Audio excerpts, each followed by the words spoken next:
Get ready to clap. Ready? Clapping? Yeah, 3. We don't all Well, yeah, that's right. All I have to do. Okay. Well, now you clapped and it's off. Man, Danny. Okay, so we're It getting literally does not We're getting matter. started with our unnamed podcast. We're not naming it. We're going to name it. You name it later on, but Dave No, will- You guys Dave can- right here is the Name it. no, I don't know. I'm going to be arbiter. We gave him the 3 Wow. options. Dave, give us You're the wise one though. Well, that's the misnomer. I need to look that up after. See, I don't see necessarily wise. I see more experience. Okay. So that's where I would come from. If wisdom comes out of it, to God be the glory. Okay. Otherwise, I can share experiences and what I've gone through. So the name though. We got to figure this out. So Just because you're using big words like misnomer doesn't mean you're off the hook, okay? wow. So what name did you like? We got Sharp Iron, we got Pending, Wisdom Pending, and we got Somewhat Good Conversations. Oh, I like somewhat good conversation. Really?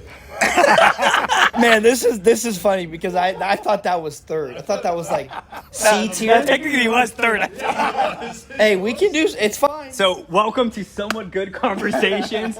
It depends on who you're talking to. You can change the that's title. That's a good one. It'd be bad for marketing. But Yeah, constantly change This the might name be of it. somewhat. You might have wisdom come in the next one. There we go. And sharpen iron the next Yeah. time. Yeah. So Dave, we asked you to be our first guest. One is because you're an older guy, because you're old, but also because we wanted to build conversations with people in the church around topics that matter specifically to men, right? And one of the topics that I've been interested in pretty deeply, and that you've helped actually with some kind of small group setting, is related to work, right? There's a book, 7 Habits. I asked you Right. to help lead that, and you helped lead that. And so really, I don't have a very set plan. I know some of us may have some questions, but kind of just want to get started on when we asked you what topics. I did present some options for you, Yes. and then you mentioned some. Would love to get a sense of why do you think topics around business and leadership and finances is so important to like figure out, especially, we're all coming into kind of becoming fathers and, leading a family. So during this kind of pivotal moment for us specifically, why do you think that's so important to nail down?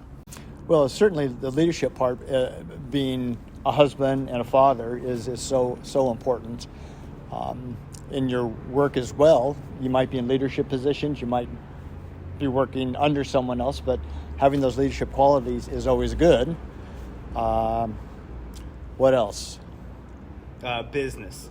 So, business-wise, Scripture talks about we need to work so that we can feed our family, and so it's critical, I think, in God's eyes, that we do our business in a godly manner, and we do it with ethics, with morality, with God's purpose and focus in view, because not everybody does that. I've been in sales for decades, and sales people don't always have the best reputation as being honest, and they're in it for themselves and for the money, and you certainly do work so you can earn money for supporting your family, supporting the church, supporting missions, other kinds of things that God lays on your heart. So business is a critical component of our lives. The last one, good. I was going to say last part, finances, right? Yes. Kind of tying some other things together. Yeah, in finances, we work to make money. What do we do with the money? How does God want us to use it? How do we see our tithes and offerings? How do we see contributing to the saints, to hospitality, for caring for others? Very critical. I mean, our view of finances is intertwined with our leadership and our business ethics as well. So that's why I suggested it. I think it's a big part. It's one of those topics that a lot of people think you're not supposed to talk about finances. It's a personal thing. Religion's a personal thing. Politics a personal, but in finances, those kind of go together. Scripture talks about money more than it talks about love. So I think it's an important topic. Yeah, G.K. Chesterton has this quote that I love about religion and politics. often people say don't talk about religion and politics, and he says, what else is there to talk That's about? right. And I think in a very real way, I think we do flee talking about finance in our church. And I think partially that has caused, in my sense, I don't know how to best describe it, kind of maybe Like a lack of ambition almost. that Yeah. literally word for word what I was Yeah. thinking about. Yeah. That's why he's here. Adding to the conversation. No. Seriously though, but it's like, Yeah. it's almost like this, we were talking, I think it was in the Roman series, but we're just like the false sense of humility, where it's like we almost don't want to be like puffy, because the Bible warns about obviously like money will puff up, and so we want to be staying against that, but it's like at the end of the day, how the heck are you supposed to do that while also being the provider for the family, so. Yeah, and so maybe it'd be interesting. You guys tell me if you think this is a good way to go with the conversation. You got something? Or yeah. So one of the things that I think might be interesting is talking about maybe your kind of career path and finance path. Because I mean, we're right now sitting in your backyard. It's a very nice backyard. You've been it seems blessed by the Lord financially, and you've been very kind with that money towards the church and saints. I mean, how many men's events have we had here in this backyard? So maybe love to kind of hear your story about maybe your business story, finances, and kind of how that all ties together to God Sure. and worship and all that. So in high school, I sensed that God wanted me to be in business for myself. So I started out wanting to be a dentist because I liked working with my hands, and you could make money at it, and I could own my own business. So I liked that. Then in college, I took some science classes, and God showed me that that is not the route He wanted me to take. So I changed over to business, and because that's what I wanted to be in anyway. So graduated from college. A friend of mine said, "Hey, come work over here in this distribution business as a salesperson," and that frightened me because I'm kind of an introvert, and salespeople should not be introverts. But I did. So I went into distribution. Distribution is a place, you're the middleman. And at least back when I was young, middlemen were those people in the middle that always were depicted as fat with money bags around them because they took the money for the end product. But I quickly understood that in business, you have to believe in what you're selling. So whatever you're doing, you got to believe in it. Otherwise, get out of it and go do something else. So when I saw that the products we provide, the services we provided were very helpful to our customers needed what we had, and why should they buy from us as opposed to someone else? So I learned that early on, and then I didn't have a problem with it. As far as personal finances, back in college, I read a bunch of godly financial books, and staying out of debt was a big deal. Tithing, giving to the Lord, was a big deal. So I set in my mind that first fruits, whenever I got my paycheck, that would be the first thing I would do. Tithes and offerings was the first thing. So Out of curiosity, do you do net pay or do you do gross pay? good question. So that's the topic, gross or net. So I have two opinions. So when someone asks you how much do you make, you tell them your net, your gross. I honestly get those two confused every single time. Gross is pre-taxes. I would tell them the pre-tax amount, Okay. but my budget is based off of the post-tax. So when you tell people, you usually say you're gross, right? So why should you do anything different with the Lord? So that was one perspective, right? The other perspective is, back in the day, if the crops were destroyed, you didn't tithe your crops based on the stuff that was destroyed, only with what you had. And you can look at the government taxes as the destruction of part of your income, so you can tithe off your net. Okay, so my philosophy is, you work it out with the Lord. You can do it any way you want to, and hopefully whatever you start with, you can grow it. Yeah. So in my mind, I get paid on the 15th and last day of the month. I have done that forever. So in my mind, or the way I worked it is, on the 15th, I would write my check for my tithes and offerings for the whole month. So I'd do that. At the end of the month, that paycheck would go to the mortgage after that. So mortgage and whatever other bills I had, and and not go into debt. I also vowed that I wanted to have the house paid off within 15 years. And so whatever extra came in, I would put into the mortgage. And God was gracious, and we paid it off in 7 years. So we've been debt-free on the house we've been in here for 32 years, I think. Wow. So freeing up the funds for not having a mortgage gave us the ability to use it for a lot of other purposes. So that's... Well, you mentioned you got started as a sales role. No, okay, yeah, sorry. Right, but I think it's helpful to show the full trajectory where you're at now. So I got into sales, worked for another company, worked for that other company for 4 years, and then God let me fulfill my thinking to be in business, and that 4 years later that 4 of us started a business together. And we've been doing that now for 43 years.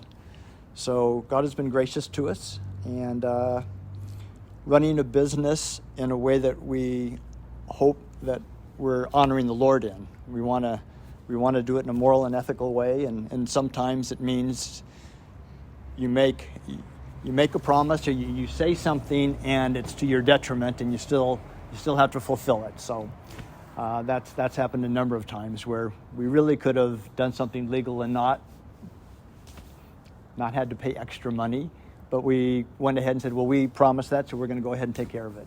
So you got to be honest in your business. We had a customer gave us a purchase order, and they put the decimal in the wrong place to our advantage. So it was a nice order. But we had to say, hey, salesman, you got to go back, tell them the right thing, give it back to them, say, here's the right price. They would never have known. But you got to do the right thing. They come back, and you're going to have a better customer too by, coming up, being truthful to them. So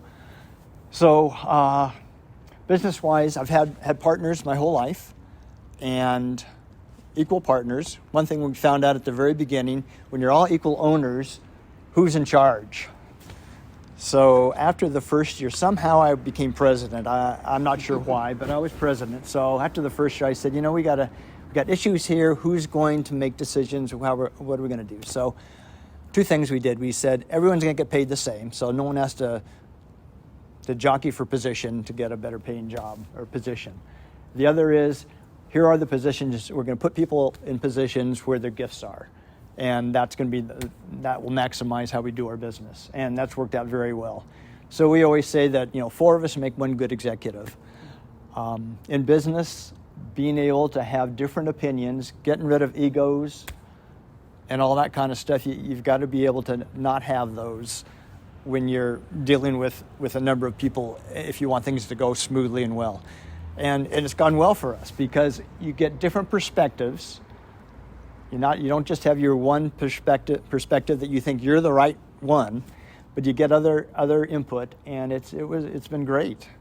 It's a good way to do it. So that's why reading books, getting input from other places. I was challenged to go get my MBA after we'd started the business, which was a wonderful thing.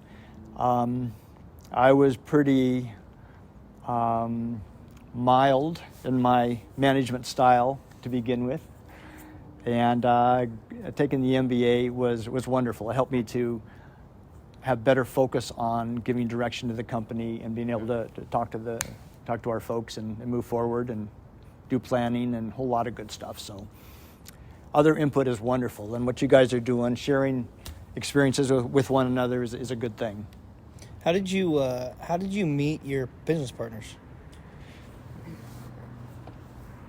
As I mentioned before, I had a friend that graduated the year before I did, and he hired 2 of us. We knew each other in college from our church. So we were in Santa Barbara, went to church together. He started working in Orange County, and he hired my friend and I. So the 3 of us worked at this other company. And while we were working there, another gentleman came and started working, and we got to know him, and so that's how we met, and we decided to start a company together.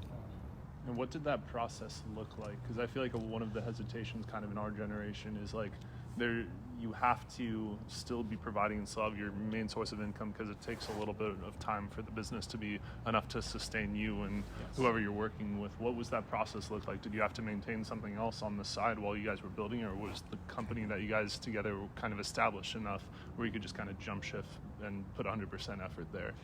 Well, the company we worked with had good income, so we could build up a little bit of a nest egg to put into it. One of the guys did not come on right away. He was just an investor. So he stayed at the other company. He just had an interest in this one to begin with. We were fortunate that none of us were married, so that was very helpful, right? So we said, we'll go out here and start this business, and if it doesn't work, we'll go get real jobs. So we started in the upstairs bedroom of the condo of one of our owners of the company. So back then, telephone was the lifeline to sales. And the condo didn't have enough phone lines to Sustain the business. keep us. So we got out there and we dug a ditch for the telephone company to lay cables in there so we could have enough phone lines in there. We took the closet, put shelves in. That was our inventory at our warehouse. The UPS person hated us because we were upstairs and had the packages going up and down, and we'd get the orders and we'd give them to them, or we'd put them in the car, take them over to FedEx. And after a year, we ended up having a building about 2 blocks from where Compass Bible Church is right now. No way.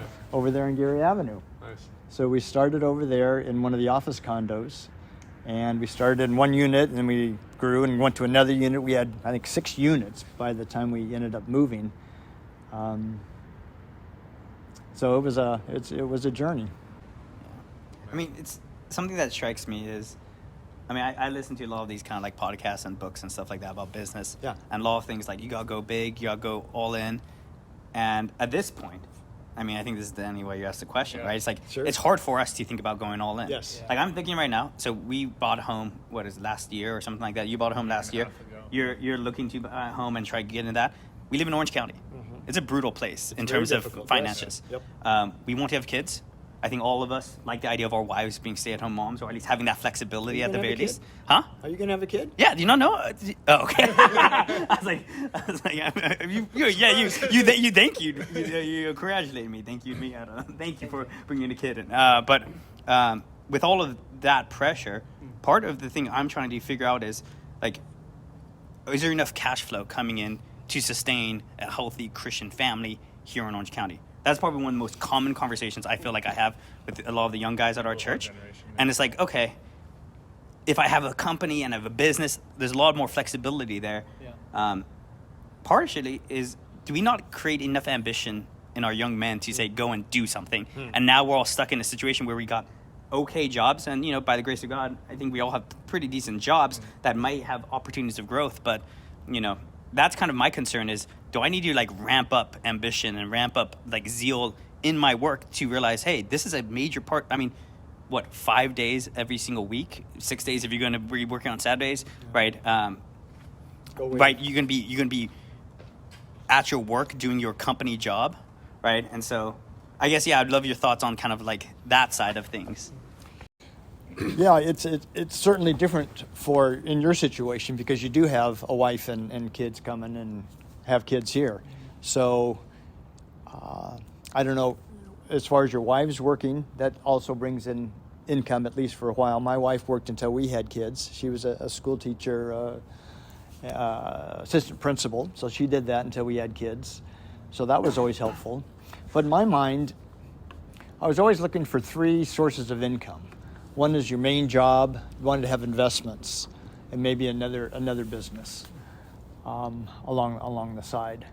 But as far as having your own business, that took up most of my time. But having investments to have another stream of income to be able to use to help out.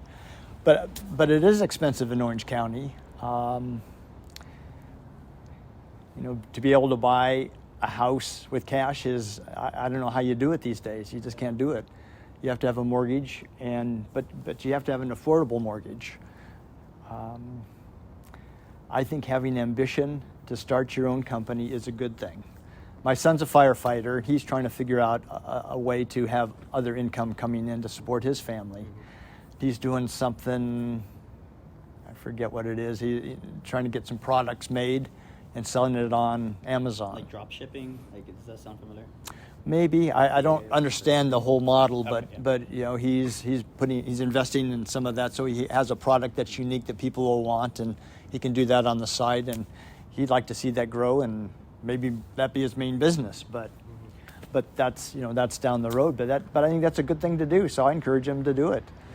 It does take a little extra time, but it's a good thing. Yeah. And yeah, having one of the reasons we wanted to start our own business is we didn't want us or our employees to work 1 million hours. We knew people had families, they had outside interests, so we don't make people work overtime. We give them time off because we want the same thing, and we're not making them do the same, you know, anything we wouldn't do.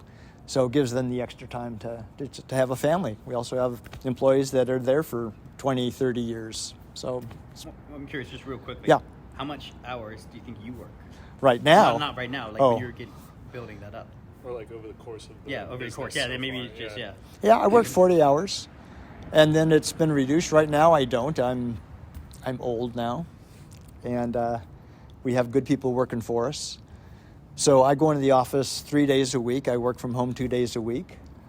But Monday, Wednesday, and Friday, I play racquetball and pickleball in the afternoon so I can keep my blood going and stay alive and keep moving so I don't get sedentary. So. But like at our age, like 20. At your age, I was working, 8-hour days, but I wasn't working overtime. We didn't want to do that. So, not everybody can do that. I understand that, but that was our goal in starting the business. Do you have any, like, the reasoning behind that? I'm sure is there's for you. It could. I mean, I guess you weren't married at the time, but especially us with young children, right? There has to be some sort of prioritization, right?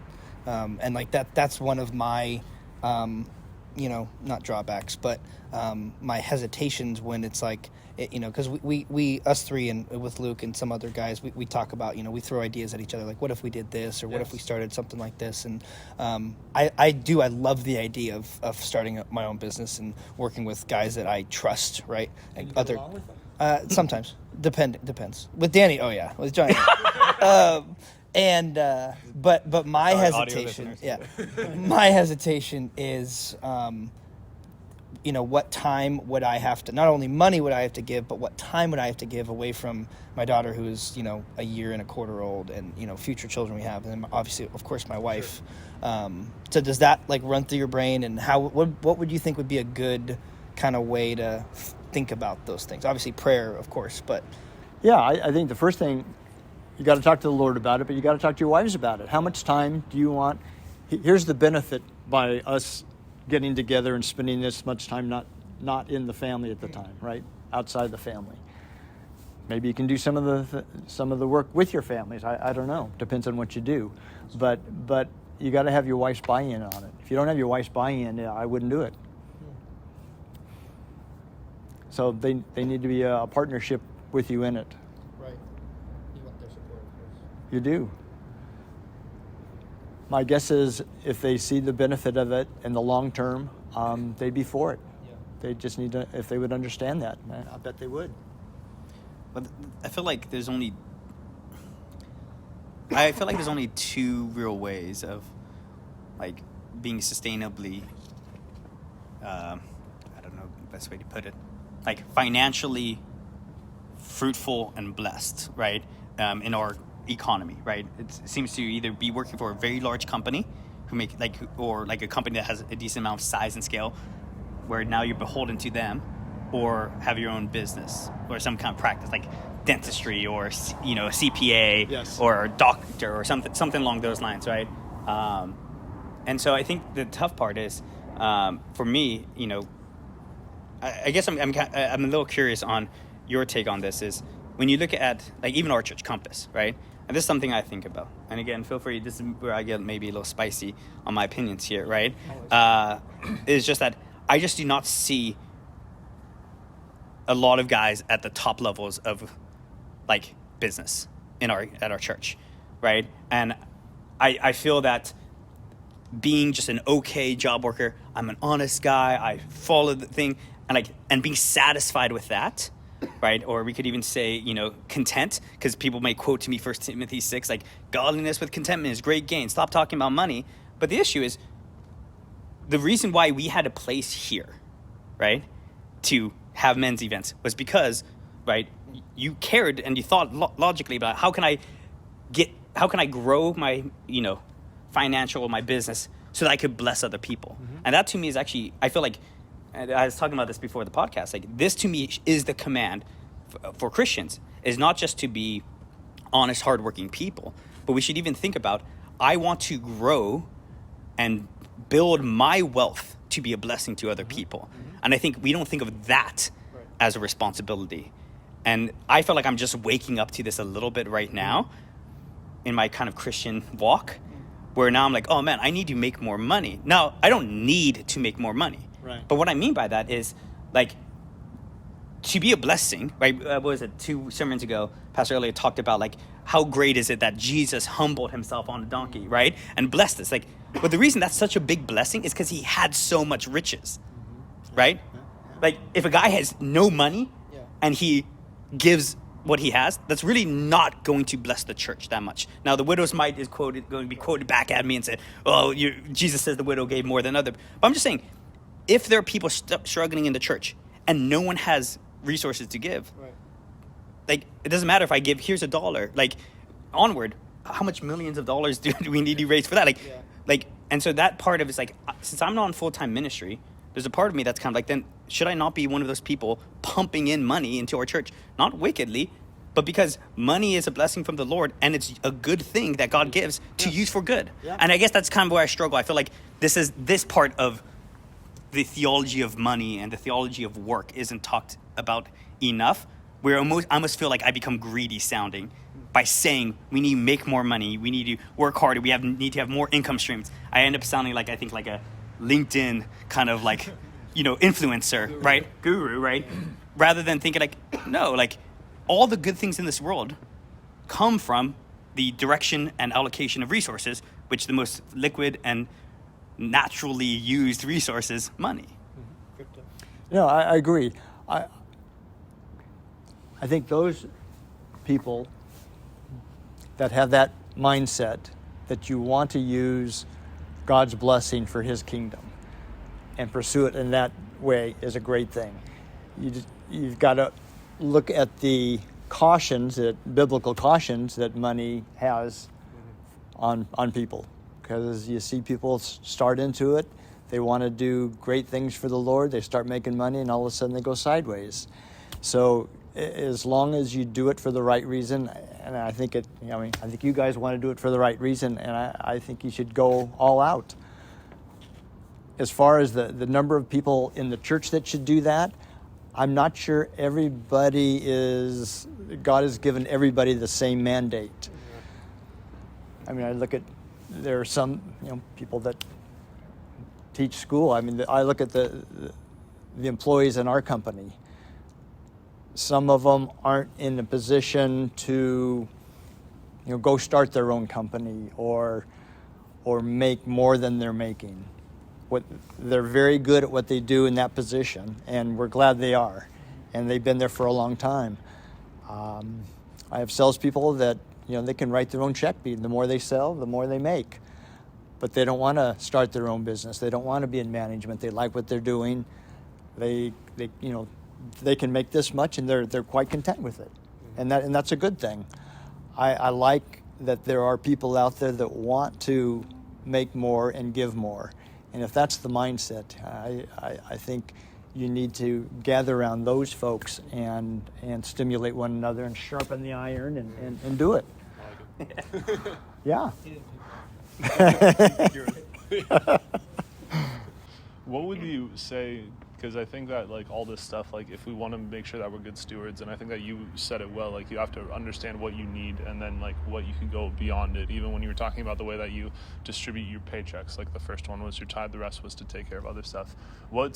How do you view the importance of the budget in order to do that? And is there any stuff that like when you were our age, when you were in your 20s and 30s, that you're like, this worked really well, I wish I would have done that more, and stuff that you tried and it failed miserably? Is there any wisdom that you could impart on us there?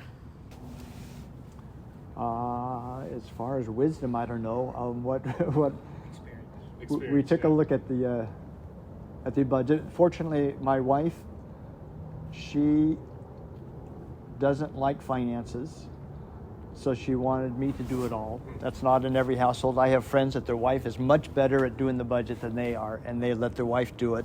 They consult, but she is very good with numbers and balances the budget, and that's okay as long as the husband knows what's going on and how it's all working, in my opinion. I'm trying to think of as far as the budget. I just had the priorities. Here's the tithe. Here's the offerings. Making sure I've got the bills paid, no debt,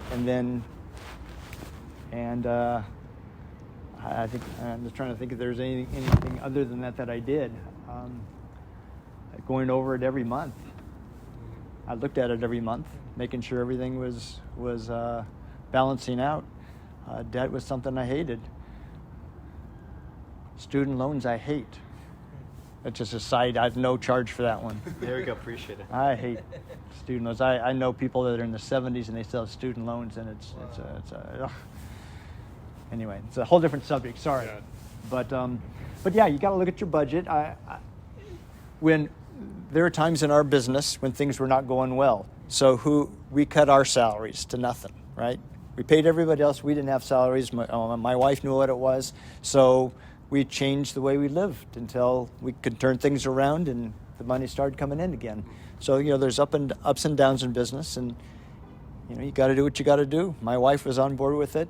She loves coupons and budgets and going to the 99-cent store. So it's nice to have a wife like that. She's not all into buying jewelry and shoes and other stuff. So marry a good woman is what you're trying to tell That's me. right. So that's been very helpful too, because I know husbands that have wives that you bring the money in and I get to spend it. So, but I think going over the budget with your wife is very important. Let them know what's going on. Be on the same page there.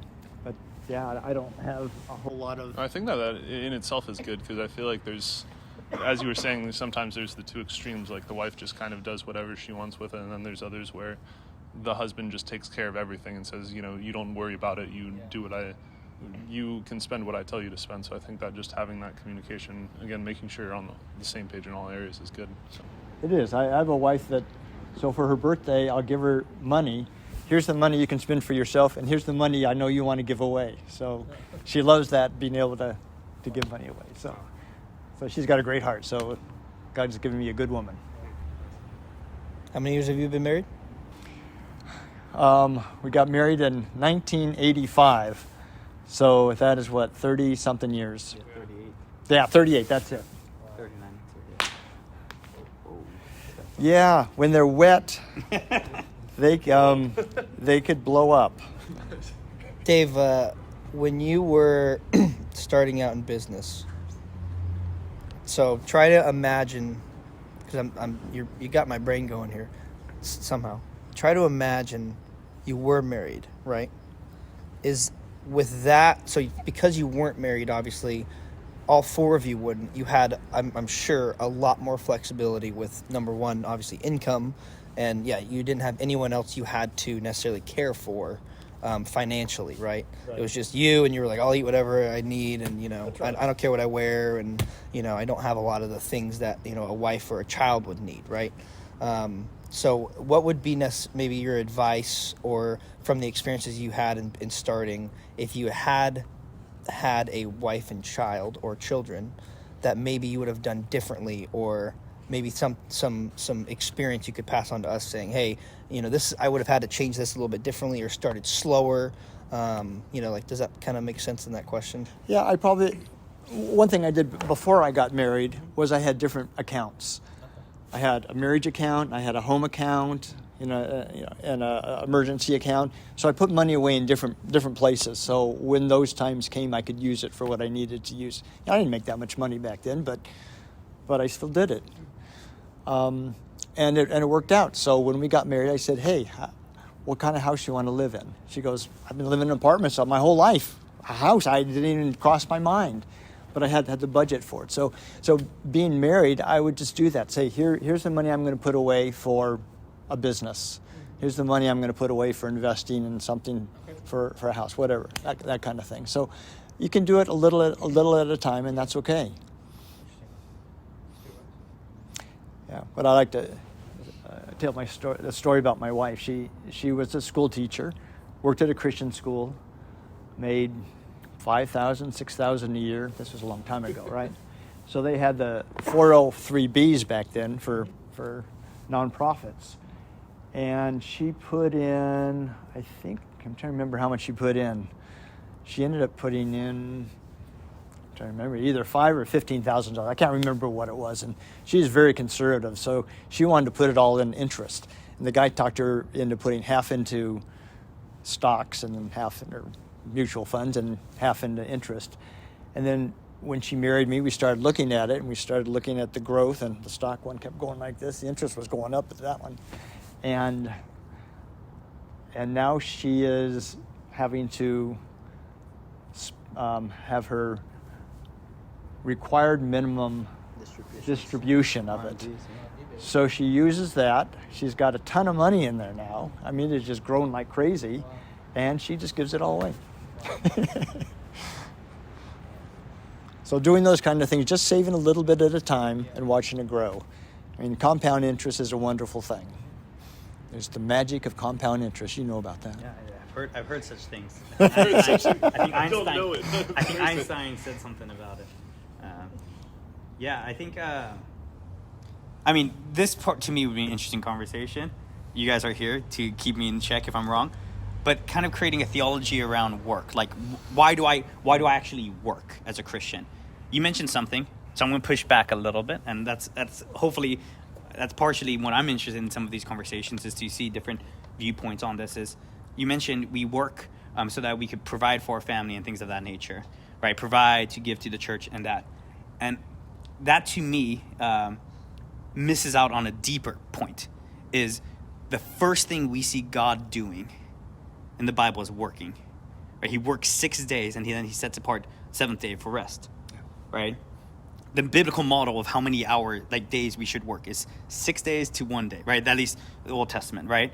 And then at some point maybe we can debate Sabbath in another episode. But 6 days of work, 1 day of rest, six seventh of our time. Right. You mentioned you worked only 40 hours. I can't believe that's true when you're first getting started. I just. And maybe it's just a different economy. Maybe it's just you. That's a good point, right? Work smart, not harder, right? There's a part of me that says one of the most godly things a Christian man can do is work. And that to me is like that. As a person who was I was on route to be a pastor, right? Like I thought that's what I was going to do. I was on staff at Compass Aliso. I went to masters. I was on that route. So you wanted to live in Parvati, serve the Lord. Right? And so it's like, okay. And then things happen, and we could get into it maybe another time. But I wanted to deal with sin. I wanted to address things with my family. Just a lot of things kind of happened all at once. And I said, okay, I'm going to pull back. And I randomly got into wealth management, which is what I am in still kind of to this day. But that was very hard for me theologically. In other words, I was thinking, yes, I could honor God by working hard, but I could work hard in any job, godly or not godly. Like I give this example. You could be a hard worker, provide for your family, give to the church, all the things we're talking about, right? As an accountant in Pornhub, right? So you could do all those things. So my sense is the work itself, though, must be godly, must provide actual value to the world, right? And so to me, it's like until I start seeing my job as like me working my 9 to 5 or whatever it is, if I think of it as is just to get a paycheck, I will never be excited for the Lord to grow my business. The only reason I could be excited to grow my business, I would argue, is unchristian reasons of comfort and of kind of signaling my wealth status and things of that nature. Unless if I'm thinking, no, like this is to the glory of God. So in other words, when you said, oh, people are sometimes content working this hard or doing this much, my concern with that, and I guess this would be my end point because I feel like I'm going long, but my concern with that kind of mindset is the viewpoint is I'm just going to do this much good for the world. Again, assuming that my work actually is a blessing to the world, which I think all work should be. I only want to bless the world this much. And after that, I want to stop blessing the world. Yeah, my point was more, my profession is, I don't know, let's say I'm a school teacher. Mm-hmm. How can I do that to the glory of God? What's my end goal? Do I love teaching the subject I'm teaching? Do I have aspirations to be, not only a teacher, get into what's management in schools? Principals, admin. Admin stuff. So I can make more money and have more personnel issues? No. Not everyone is good at handling people, but they're good at their subject. And they should work hard at it. How much money can they make at it? That was my point. Not that they shouldn't aspire to do it to the glory of God and the best of their ability, not just to coast in it. Hopefully I didn't come across that way. That's not what I was trying to say.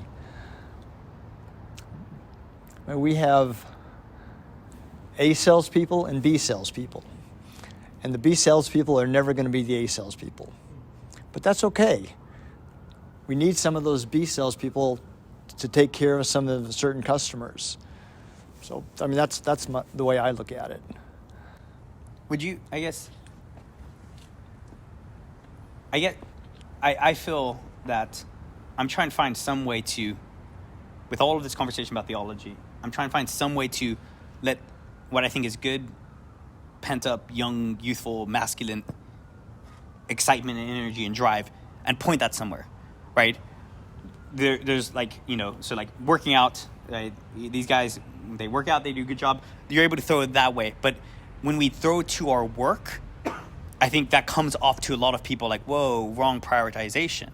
And my argument is work is, I would argue as a Christian, like in terms of time commitment, the most important thing you do, right? In terms of like time commitment. I'm not arguing of just draw a theological scale of worship of God, but like I spend more time working, right, than I do going to church, than I do going on dates with my wife, than I do hanging out with friends, than I do working out. So if it's that important in God's design, again, I would argue his design is 6 days work, 1 day rest, right? If that's his logic, is 6/7 of your time focusing on like worldly employment, then how do I unlock, in some sense, like the zeal to like grow?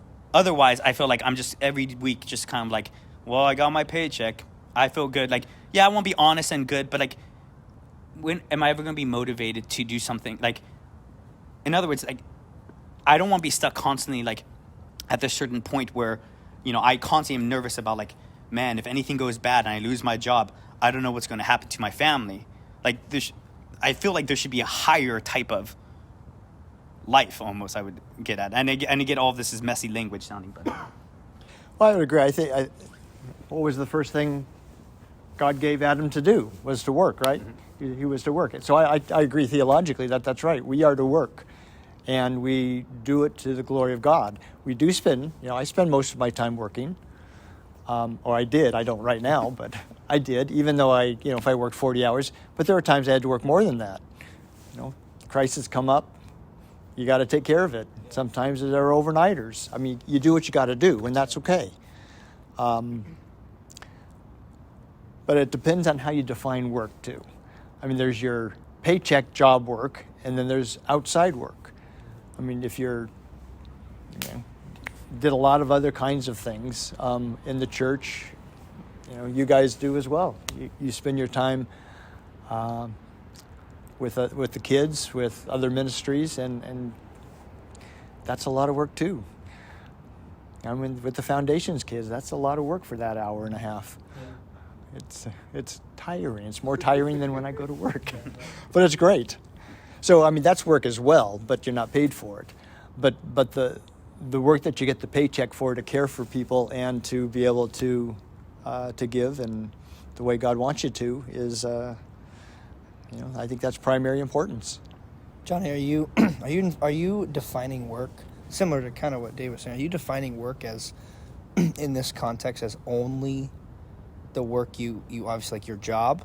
Or because like obviously I know Pastor Nate has talked about this before. I think PE has even said this same thing. It's like the whole, I go from my job at work to working at home with my family, right? It's like, and it's an interesting viewpoint of, obviously it's like, oh man, it's such a drag to go home from my job and have to like be with my kids. Like, but no, it's a good way to view it as you're not shutting off when you walk through the door from your day at work. It's, I'm still, with my daughter, I'm still with my wife, I'm still teaching and leading and doing all those things that, you might also do at work.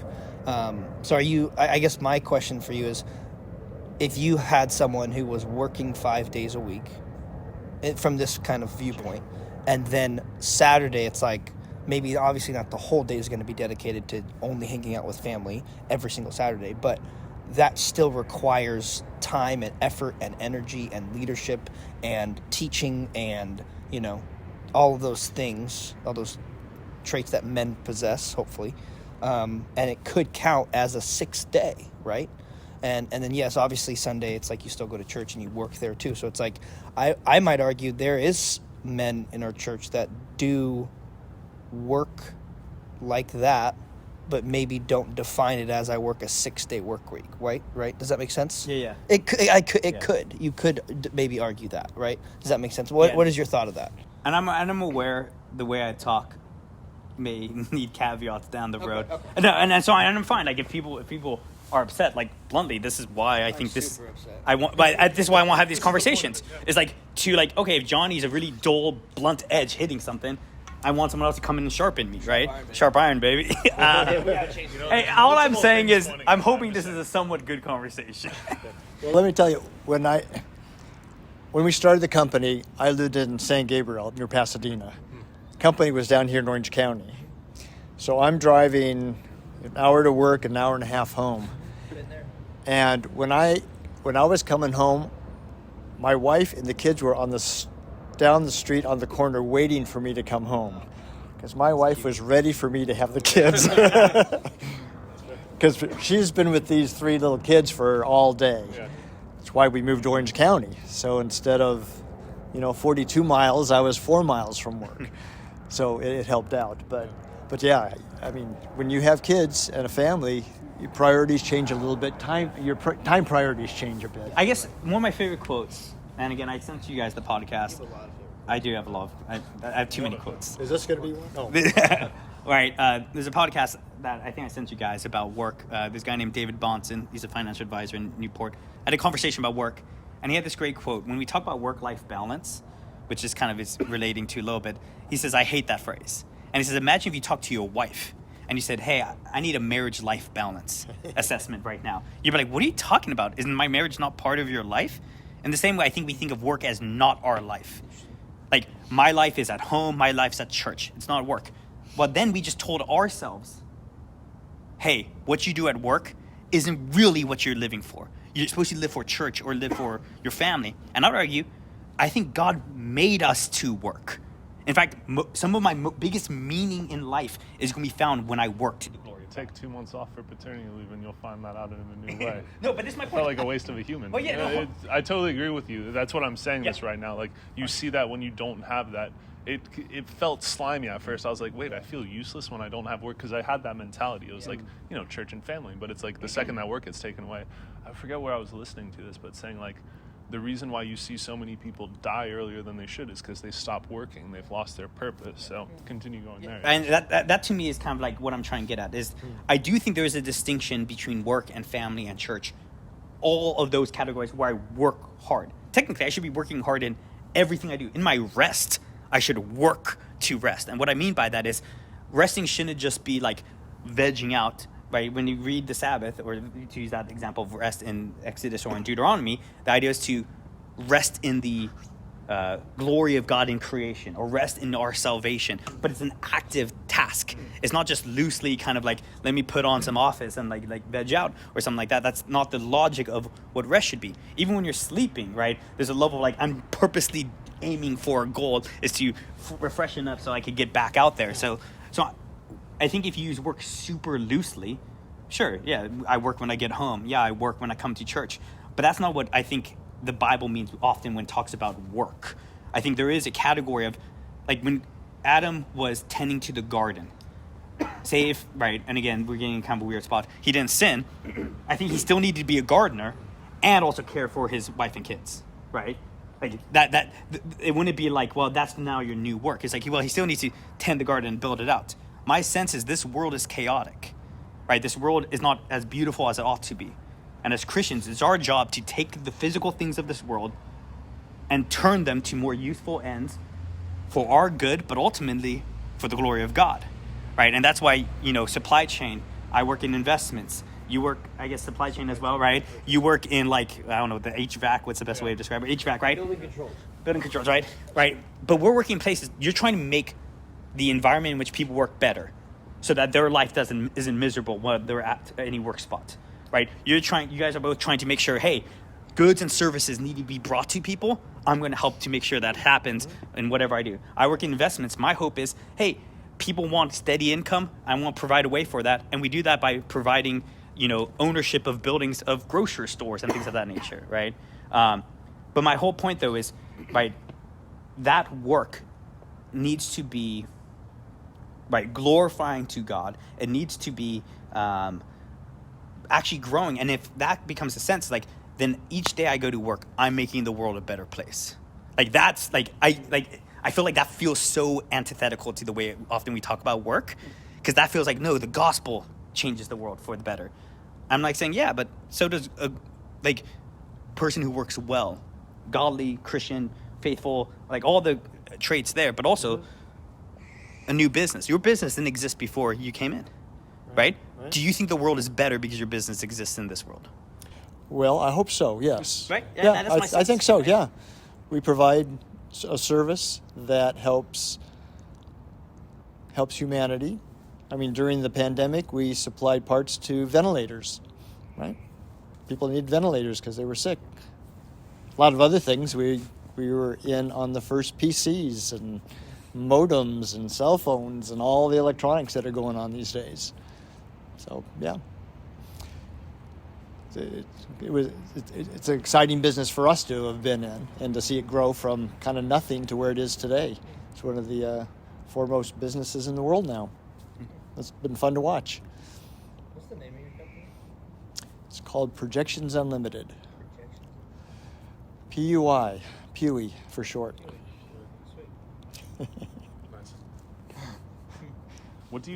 So I like what you're saying, because I do think there is like the wisdom in like the following the biblical model, using the Bible to like define all things. And I think that the only time that we see work in the Bible is the 6-7 thing. And I think that one of the, as you were saying with the whole like vegging out thing, like I think the biggest issue with our current generation, and definitely the generations to follow, is the fact that like we are so quick to like essentially like we're lazy people now. Like we have everything, we could go on our phone and have everything in the palm of our hand. I don't really know if this is going to turn into a question, but I do think that this is just a somewhat good conversation right here, potential. Sure.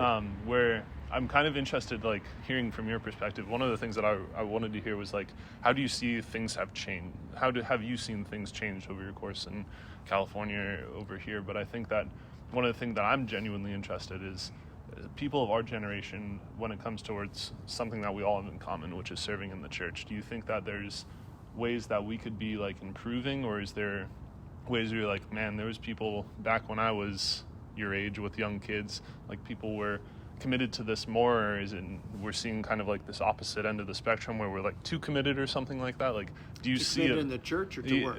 Whatever it may be, like what are some of the big changes that you may have seen, like for the better or for the worse? And like I don't really know if this is a question, but I'm just kind of curious to see like where your perspective is led and where you think we could be going or improving or something that, I don't know. I feel I have like a question mark at the end of that. Sounds Yeah, good. just a question mark.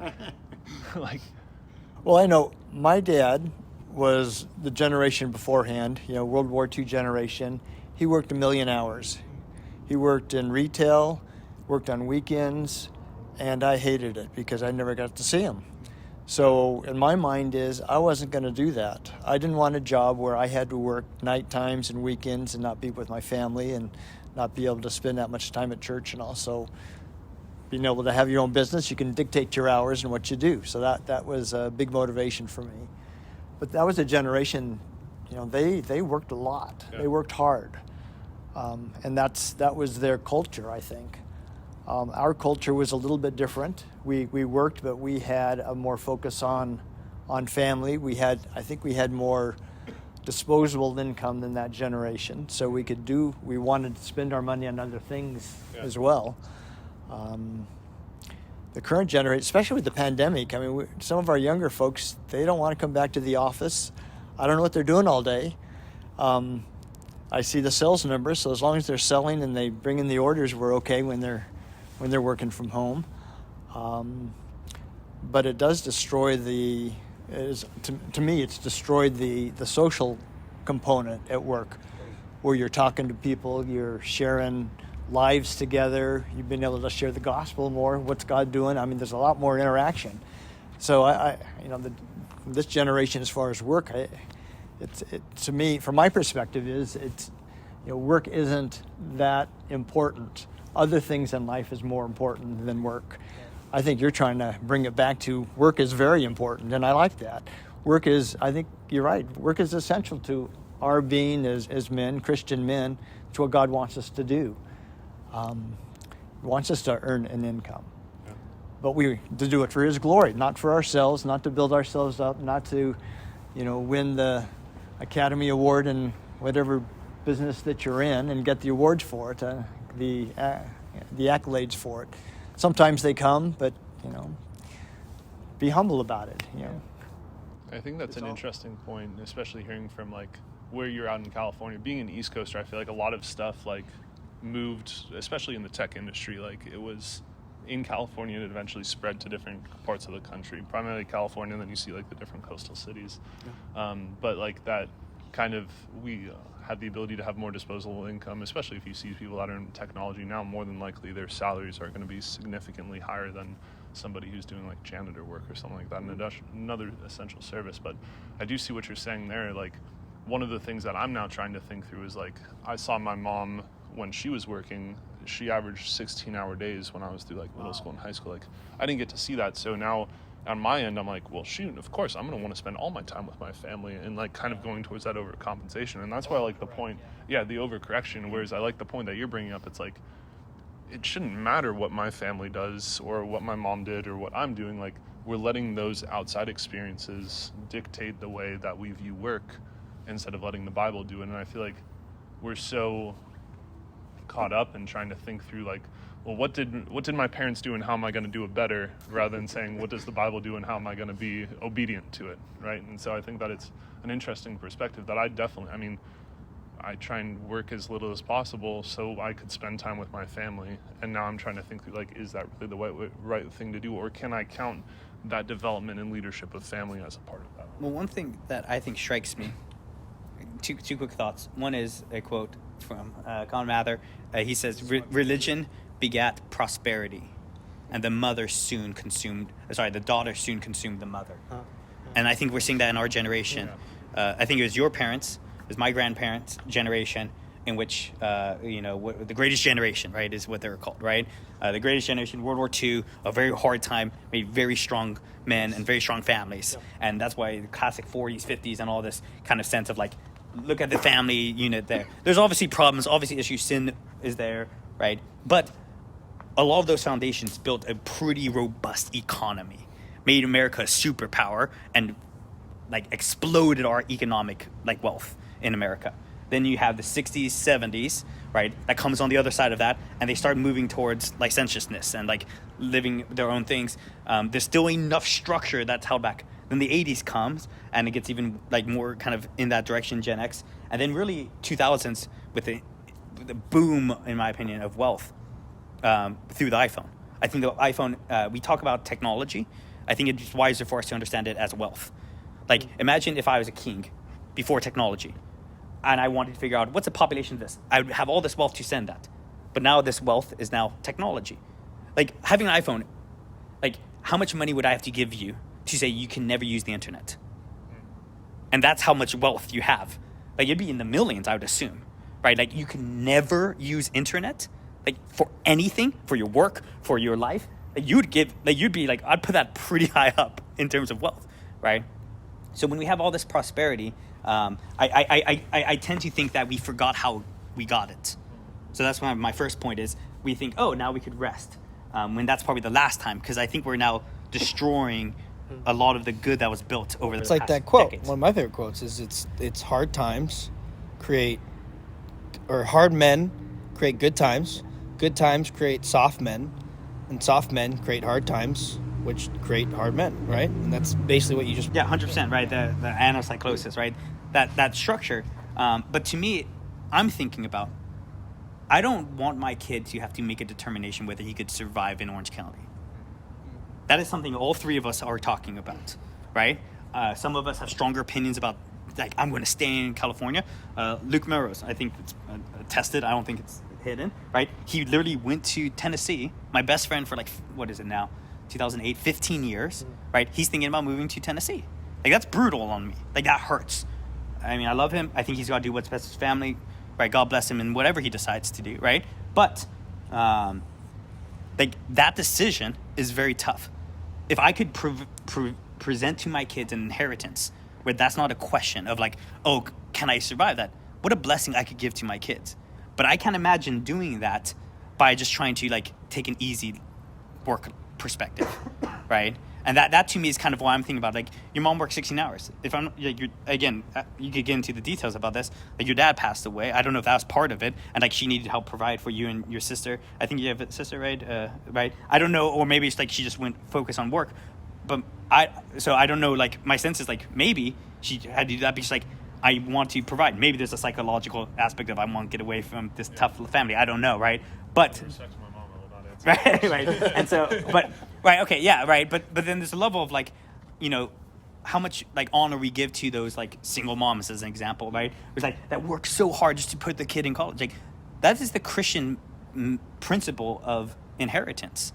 It says the wise and good man gives inheritance to his grandchildren, and it's like, in Orange County, to do that, in my opinion, you have to make a minimum of, like, $200K, right?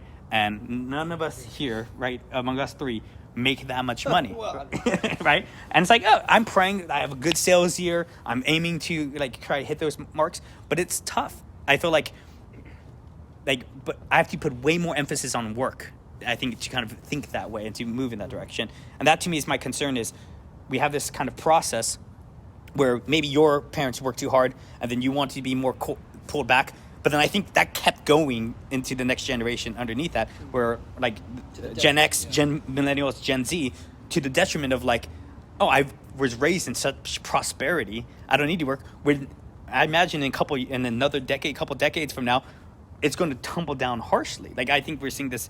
I mean, this is big macroeconomics, but I think we're seeing the fall of America right now, right, happening. Roman Empire. I think it's still going. I think it's going to take maybe another 100 years or so, right? But this is my concern. Sure.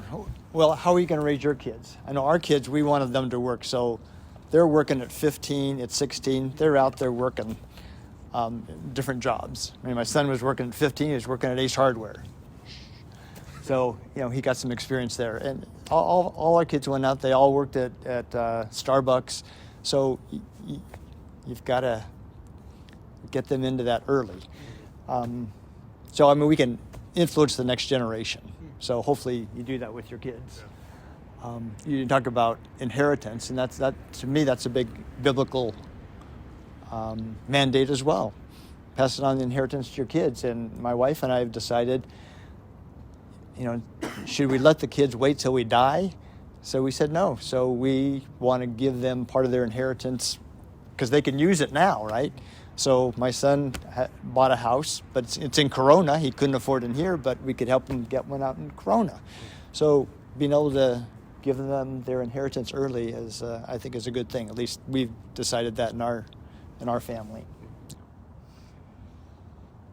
I was listening to somebody talk about a book they were reading. That's typically how I do my reading, and they were talking about doing different. And this might be a little bit too personal of a question, but I am interested to see if you just have like some thoughts on it. But seeing how children are raised and distributing or whatever the word is, it just totally blanks my mind. Yeah, your inheritance like unevenly amongst children based off of if they've earned it or not, or like how they've lived their life. And I don't get specific, but I am just interested to see like, have you thought through that? And Yeah, are my kids going to be listening to this? Yeah. Our target audience is Compass people. So they have different. They've handled their money differently. Yeah. So our oldest is the best at it. She has worked all her whole life. She has 6 kids, and she works from home. Her husband's a police officer and in the National Guard. They have a 4-acre farm out in Yuma. They just had a baby cow. You know, they're milking. They got chickens, but I mean, she's at work. She works. She's great. Yeah. So my middle daughter has been more of a challenge. She could not hold on to $1 when she was younger. She's learning to do better. My son has had a up and down life and has remarried this last year and has 2 stepchildren now with his other two children. And, you know, he's trying to make everything go financially. And he's, you know, he counts his pennies, but he struggles, but he's going to make it. So in our living trust, what do we do with it? So our oldest and our youngest, not a problem. Our middle, we told our trust attorney, well, for this one here, we need to not let her have all her money at once. You need to be able to dole it out in increments. So you know, you want to treat them equally as much as you can, but you've got to take a look at the personalities. What can they do? She's doing better, so we probably will change that at some point. But you know, they handle money differently, and we want to be good stewards of what God has given to us, and so it's not wasted. Got the prodigal son. You know, his dad gave it all to him, and he wasted it. So, I mean, I don't know if that's the right example or not, but I want our kids to be able to use the money God has given us, because he's, you know, however he's blessed us, we want to pass it on as an inheritance, and we want them to be able to give it, to use it for His glory too. There's so much you can give your kids every year without tax problems, right? So we do that, but we put a stipulation for all of them that 10% of what you're getting, you have to give away.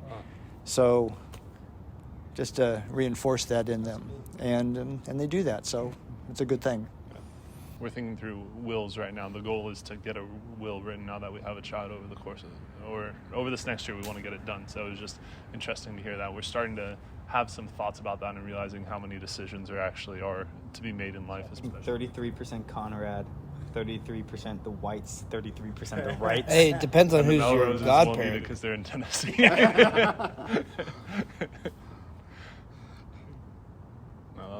I totally derailed the conversation, but I was just personally glad.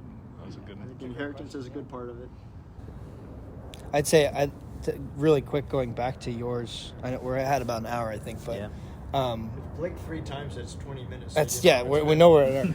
I would say, just the thought I had between you guys talking about this is like, when I didn't have a job, like when I was married, and there was one time where I left my job and I didn't have another one, and I was trying to figure out what I was going to do, and like those times were some of the most like difficult for me as a man to be like, what, like, right, like you don't have a job, you don't have that drive every day to like, I know what I'm doing today for income, to provide, right?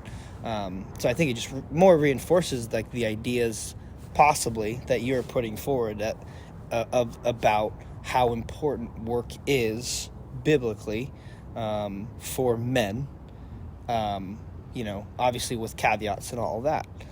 So I think it's interesting when you have that perspective of how important work is, and then you look back at when you didn't work as a teenager even, or when you didn't work when you were between jobs.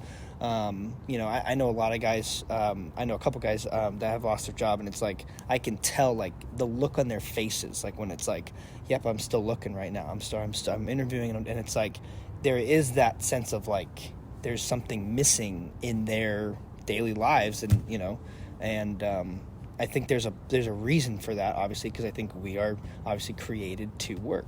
So it's interesting when you're hearing you guys both talk about that. I mean, I think when you think about like just natural, like let's just talk as men, right? We could get deep with theology and quote Bible verses.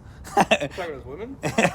And so, right, there is something, I think it's not hard. Like when I see a guy make more money than me, there's a level of, I give just natural, some level of respect to him, of like, there's some weight. Now he could immediately, by opening his mouth, immediately make me think, okay, he doesn't deserve any of that, right? Right? And I could look at their life and be like, okay, he has wealth, which is a sort of heaviness, but not a spiritual heaviness. Like a Christian man will be wealthier than a wealthy atheist, you're right? And so like, let's be clear on that, as clear as possible, right?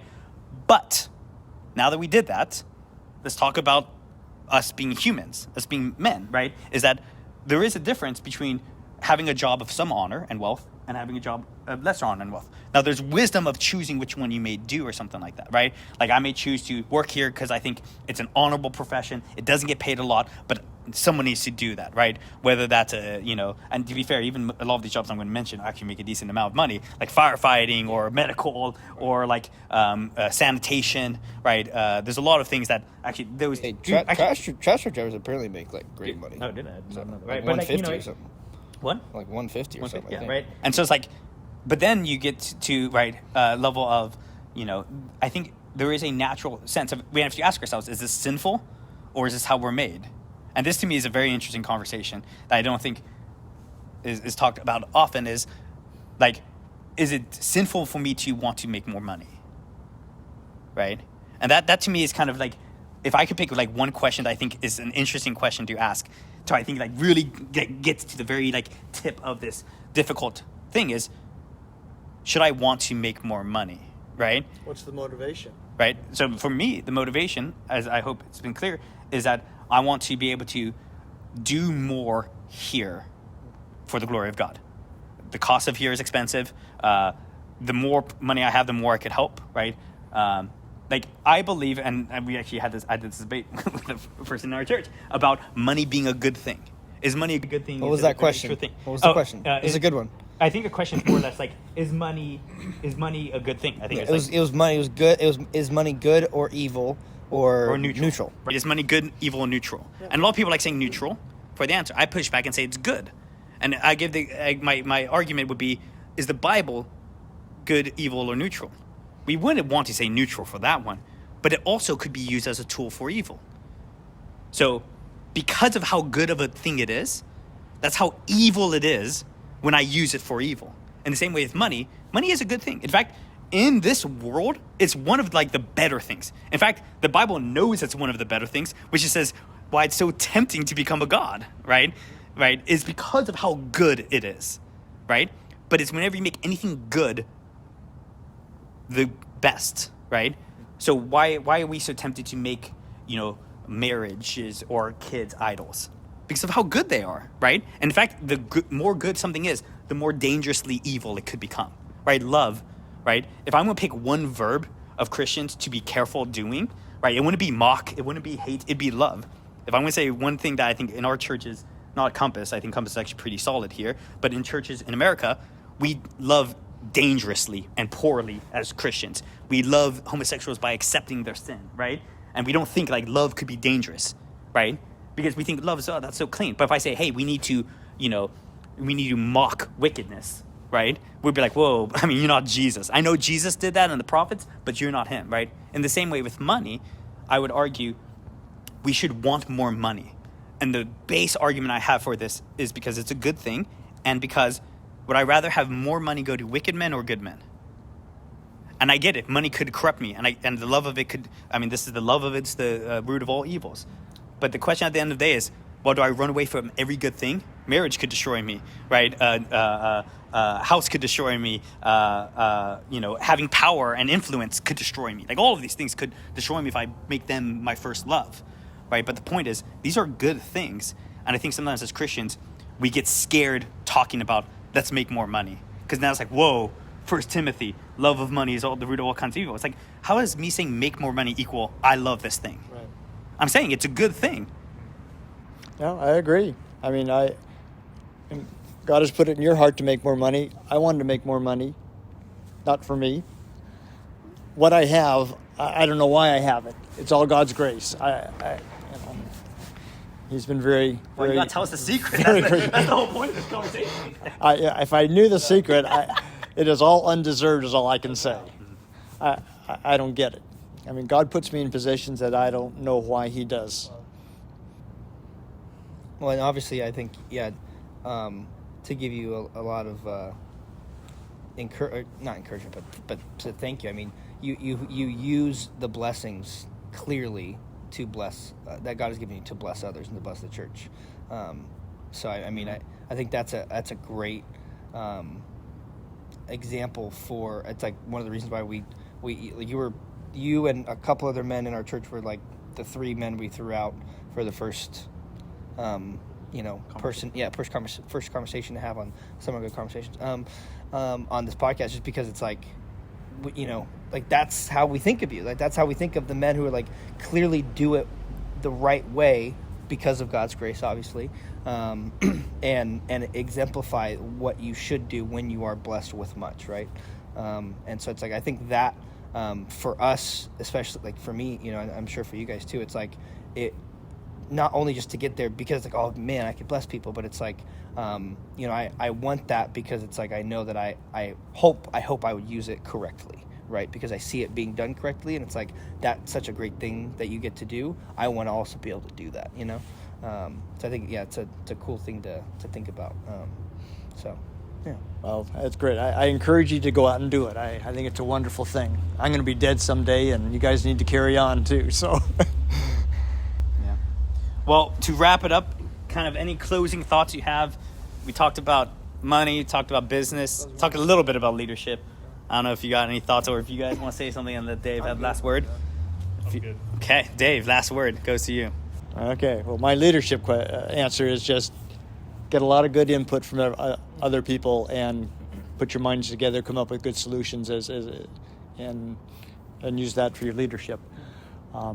In your families, at church, in your work, all those areas. I wish I had some wrap-up statements. I had good conversation. I don't know. I'm grateful. Yeah. We moved from somewhat good conversation in the beginning to good conversation. Listen, it ended up being a good conversation. To me. So next one might be just somewhat. This was a good one. Okay. Well, thanks, Dave. But thank you guys. For thinking about me. Hopefully I was helpful. You're always welcome here. You're going to be here in a week or so. Come on back. Exciting, yeah. Yep. Missions. The pastor from Denmark's coming. Denmark. So. Oh, yeah. Yep. So. Love it. Thank you. Appreciate it. Yep.